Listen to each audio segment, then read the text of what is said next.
One I particularly remember was a big planning decision. It's almost irrelevant now, but at the time the whole island had been waiting to know what decision the dreaded IDC, as it was called then, were going to take.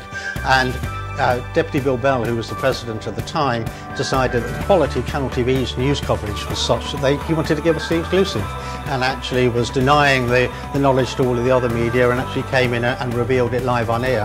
And that was very satisfying. Okay, it was a bit of a patsy, it wasn't me having to drag it out of him, but it was just nice to know that people were actually sitting in their front rooms learning something major from an interview that I was doing.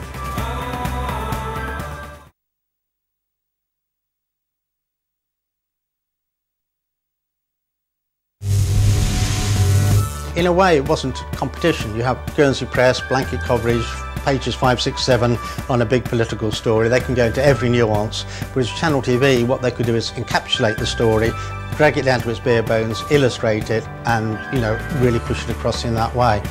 And also, because I've been an interviewee on the other side of actually sitting in that chair being grilled, and I really enjoyed that. The fact that it was live, the fact that you knew that it was going out, A, meant that you weren't going to be edited and messed around, but B, it just gave that extra frisson that you just had to go with it and be responsible for what you said.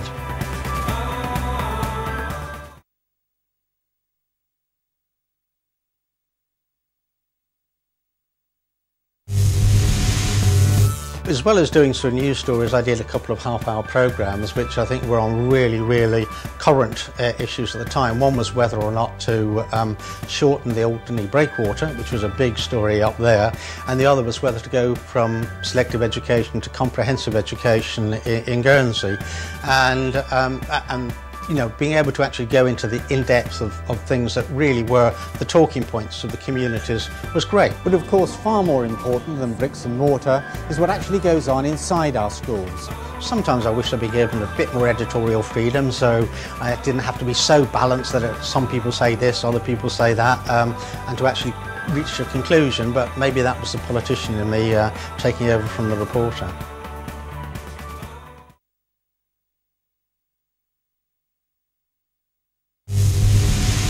Having a locally based television programme that can crank it up for big events like general elections or other really big events is very important. Obviously there are a choice in media and people will flick between different ones to get different aspects, but seeing pictures of your own community is always great. The fact that you recognise the people, you recognise the places, and it gives it a real relevance as a news story is excellent. And occasionally, of course, those pictures will go viral and be used by, if something really big happens in Guernsey. I remember Channel TV took pictures when the French fishing fleet invaded. I remember those pictures appearing on News at 10. So, as well as being a really good local service, you're also able to feed out into the bigger world as well when we justify it.